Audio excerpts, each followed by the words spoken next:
राधा स्वामी ताता दया लिखी दया राधा स्वामी साय राधा स्वामी सबका आगे हाथ जोड़ के विनती है, जितनी देर सत्संग हो वाणी हो उतनी देर आप शांति से सुनते रहे। वहीं को कर लेते आज तो। परम संत हजूर तारा चंद जी महाराज अगर इस दुनिया में नहीं आते हो तो हमारा तो कोई अस्तित्व नहीं रहता, क्योंकि उन्होंने तो कितने जीवों को उभारा यहाँ करके जिसका कोई वर्णन नहीं कर सकते। हमारे जैसे जीव की कोई कीमत नहीं थी अगर महाराज परम संत ताराचंद जी नहीं आते तो। लेकिन मैं तो ये कहता हूँ हमारा भाग बड़ा अच्छा है जो हमने पूर्ण पुरुष की शरण मिली।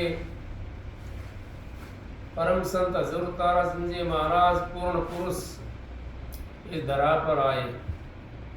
उनके सामने आपने देखा होगा, किसी भी संत की आप मिसाल लेकर के देख लो, तकरीबन जो है गृहस्थ के अंदर आए हैं। हेलो, एक परम संत हजूर ताराचंद जी महाराज अड़ीखम संत यहाँ पर आए इस पृथ्वी के ऊपर, और उन्होंने थोड़े दिन के अंदर सत्संग इतना फैला दिया जिसका कोई वर्णन नहीं कर सके हम। और उन्होंने वो वाणियाँ खोली और हमारे जैसे कुटकर्मी जीवों को अपनी शरण में ले लिया। ये आपने सुना होगा, जहाँ संत आते हैं, जिस जगह संत आ जाते हैं वो भूमि भी पवित्र हो जाती है। तो परम संत हजूर ताराचंद जी महाराज उस ऐसी जगह के अंदर आए थे जहाँ रेत उड़ता था, और जो था महाराज जी कहते थे कि यहाँ तो रावण के कदे सरते थे। उस जगह के ऊपर आए, वो भूमि भी पवित्र कर दी महाराज जी ने। तो संत जहाँ पर भी आते हैं वो उसको पवित्र कर देते हैं। अब रही हमारी बात, हम क्या करते हैं, हम उसको कैसे मानते हैं, वो तो हमारा अपना विचार होता है। जिसका जैसा विचार होता है, जैसा भाव होता है, वो वैसा मान लेता है। उस भूमि को मैं भी नमन करता हूँ जिस पे महाराज परम संत हजूर ताराचंद जी महाराज ने चरण टेक दिए और जिसके ऊपर सत्संग कर दिया, वो तो महापवित्र हो गई।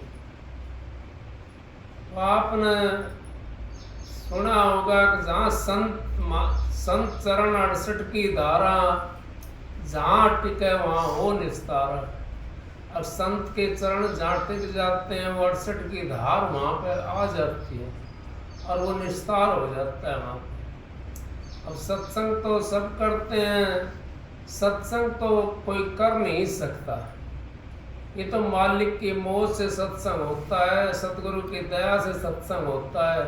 ये सीखी हुई किताबें की बात होती हैं, उसको 10 मिनट बोल लेगा, 5 मिनट बोल लेगा, आगे क्या बोल लेगा फिर वो? कुछ नहीं। जिनकी सीखी हुई बात नहीं होती सत्संग, उसको कहते हैं जो अपना आप आता चला जाता है, जो गुरु की दया से मेहर से सत्संग होता है। हीरा सो जन्म गंवायो, अगर हमने यहाँ हीरा सा जन्म अपना गंवा दिया, किसके बिना?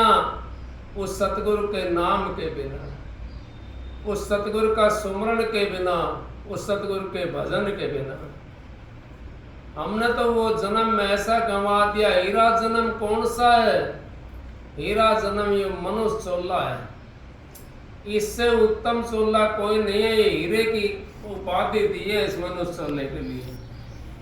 अब भाई ये हीरा सा है जन्म, और ये भी हीरा जन्म पा करके फिर भी हमने ताल तलैया हम डोलते रहे, विषय विकारों में हम बहते रहे, तेरा मेरी में लगे रहे, चोरी जारी में लगे रहे, तुम्हारा उद्धार कैसे होगा? फिर तो ये तो माटी के अंदर मिला दिया। महाराज जी कहते हैं कुम्हार को हीरा मिला था लेकिन उसे पहचान नहीं, खोते के गले बांध दिया, उस जैसा नादान नहीं। अब उसको हीरा मिल गया, हमारे को कौन सा हीरा मिल गया? जन्म का हीरा मिल गया। अब मनु चोला हमारे को मिल गया लेकिन हमने इसकी पहचान नहीं करी, तो फिर कैसे होगा ये हीरा? कैसे? फिर तो ये राख बना दिया उन्होंने, ये तो मिट्टी मिला दिया। इस हीरे की पहचान कौन करता है? इस हीरे की पहचान वो करता है जिसने अपने घर जाना है। हम तो यहाँ पर आकर के, हम तो उन शराबियों जैसे भी नहीं है। कम से कम शराबी भी हमारे से बढ़िया है, वो अपने टाइम पर वहाँ पहुँच तो जाते हैं। वो ठेका खुलता है, वो बाट देखते रहते हैं, अब कब ठेका खुलेगा, कब हमारे को शराब मिलेगी। हम तो शराबी जैसे भी नहीं रहे, क्योंकि हमने तो अपने घर के लिए तैयारी नहीं करी। उन्होंने तो कम से कम इस देह के लिए तो तैयारी करी है कि भाई मेरी देह उस चीज को मांग रही है, और हमने तो हीरा जन्म पा करके उस मालिक का सुमरन नहीं करा, भजन नहीं करा, बंदगी नहीं करी, तो हमारा हीरा जन्म किस काम का है? ये इससे तो बढ़िया वो भी है। तो इस करके महाराज जी, परम संत हजूर ताराचंद जी, वो हमारे को यही शिक्षा देते हैं, अब भाई आपने जो जन्म मिला है मनुष्य चोला बड़ा कीमती है, इसकी कीमत किसी चीज से नहीं आंकी जा सकती। हर चीज की कीमत आंक सकता है जीव, लेकिन इसकी कीमत नहीं आंकी जा सकती, क्योंकि मनुष्य चोला बड़ा भारी कीमत का है। इसके अंदर तो हीरे श्वास श्वास सुमरण कर व्यर्था श्वास मत खोए, का पता इस श्वास को आमन होए न होए, क्या पता इसका यह आएगा कि नहीं आएगा। इस हीरे की कीमत बता दी इस श्वास की भी, और कबीर साहब ने यहाँ तक कह दिया, कहता हूँ कह जाता हूँ काई बजाऊं ढोल, श्वासा खाली जाता है 3 लोक का मोल। अगर एक श्वास हमारा खाली जाता है तो 3 लोक के मोल के बराबर है। फिर क्या? चातुर माल चोगनो किन्नो, और मूर्ख मूड गंवायो, पायो जी मैंने नाम रतन धन पायो। अब चातुर माल चोगना किन्या, अब चातुर जो होता है वो कौन सा?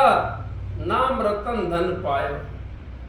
अब भाई मैंने तो नाम का और रतन धन मिल गया।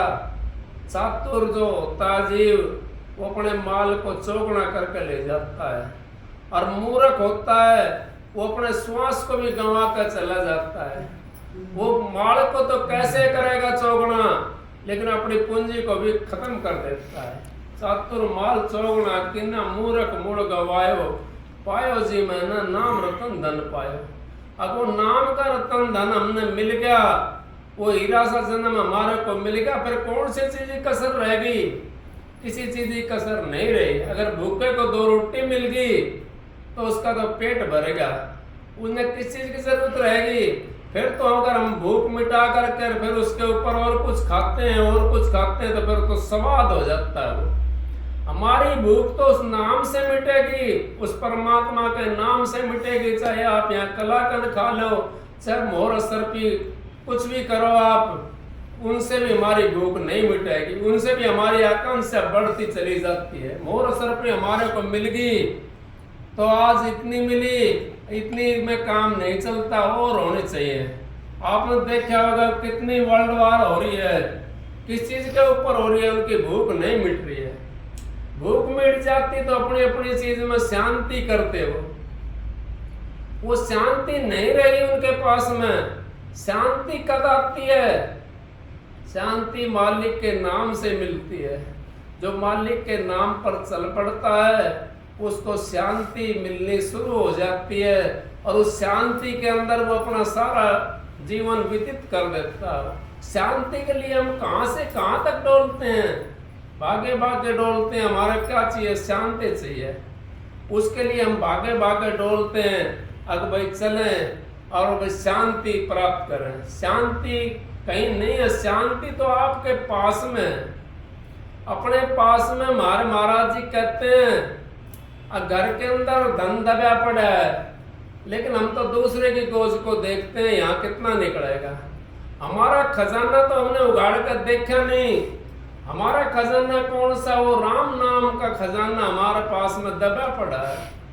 अगर उसको हमने उगाड़ना शुरू कर दिया तो उसके अंदर बेशुमार मोती निकलते हैं, बेशुमार हीरे पन्ने उपजते हैं, बेशुमार उसके अंदर क्या चीज, वो हीरे की कणी मणि लाल मोती सारी चीज उसके अंदर उपज जाती है।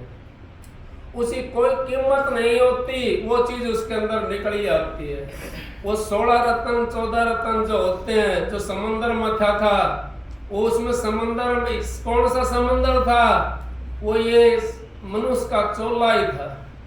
इस चोले के अंदर जो जीव बैठ करके भजन करता है वो समुद्र को मथ लेता है, और जो भजन नहीं करता उसने ये क्या पता समंदर कैसे मथा जाता है। हम तो किताबों की बात पढ़ करके, किताबों की बात सुन करके उनका अंदाजा लगा लेते हैं, लेकिन समंदर कब मथा जाता है? समंदर तो हमारे विचार हैं। ये तो विचार हमारे डले हुए, नाम हमारा वो रही है। उस विचार को हम एक साइड में जब गंदे विचार जाएंगे, एक साइड में नाम रूपी फिर खींच करके ले आएगा, फिर एक साइड में चले जाएंगे विचार, फिर एक साइड में फिर नाम खींच करके ले आएगा। वो कुछ दिन तक ऐसे ही हमारा मथन चलता है, फिर वो घी ऊपर आ जाता है, वो घी निकल जाता है। उसको कहते हैं नाम रतन धन पायो। पायो जी मैंने नाम रतन धन पायो। अब वो नाम का रतन धन हमारे को मिल गया, उससे हमारी कितनी पीढ़ियां, एक भागीरथ ने तप करा था, 60,000 अपने बुजुर्गों की वो मुक्ति कराई। कैसे कराई? उनकी मुक्ति तो नहीं हुई, वो तो राख की मुक्ति कराई उन्होंने। अब वो राख जो थी पड़ी थी वहां पर, उसको वो गंगा मैया ला करके और उससे बहा दिया, उसको वो गंगा के अंदर मिला दिया।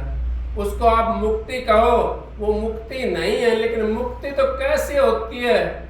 मुक्ति तो हमारी अपना आप होती है कि हम संतों की शरण में चले जाते हैं और भैड़े कर्म छोड़ देते हैं, उस नाम का सुमरण करते हैं। भैड़े कर्म छोड़ना ही तो मुक्ति है, अच्छे कर्मों को अपनाना यही तो मुक्ति है। अच्छे कर्म हमारे अपना लेंगे हम, भैड़े कर्मों को छोड़ देंगे तो हम तो मुक्ति के अंदर चले जाएंगे। लेकिन अच्छे कर्मों से भी हमारी मुक्ति नहीं होती। महाराज जी परम संत जोरतारचंद जी कहते हैं, कोई दान करता है, कोई पुण्य करता है, कोई कुछ करता है, भजन के बिना मुक्ति नहीं होती। उस मालिक के नाम के बिना मुक्ति नहीं हो सकती। क्योंकि मुक्ति कहते हैं महाराज जी, मुक्ति मुक्ति है नहीं, मुक्ति खाने की धार, और जी चाहे मुक्ति को तो कर सतगुरु से प्यार। जब तक हमारा अपने प्रीतम उस सतगुरु से प्यार नहीं होगा, जब तक उनका नाम का हमारे ऊपर रसायन की तरह नहीं चलेगा, जब तक वो काम नहीं कर सकते, जब तक हमारी मुक्ति नहीं हो सकती। मुक्ति तो हमारे सतगुरु जी के पास में वो नाम बता करके और अपने धाम को ले जाते हैं। मुक्ति उसको कहते हैं। हमारे दुखों का छुटकारा पाना, हमारे इस जन्म मरण को काट देना, उसको मुक्ति कहते हैं। जन्म मरण हमारा कटा नहीं तो मुक्ति कैसे होगी? जन्म मरण दुख अति भारा, पीड़ा इतनी बिच्छू डंक मारे कई हजार। अब पीड़ा इतनी होती है एक जन्म के अंदर, बिच्छू डंक कई हजार मारता है। सत्संग तो जयपाल के वहाँ होगा, भाई का आज बहन जी आ रही है वहाँ पे, तो सत्संग तो वहाँ होगा। मैं तो 5-10 मिनट, चलो भाई कोई बात नहीं, आज बरसात भी हो रही थी, 10 मिनट के लिए राधा।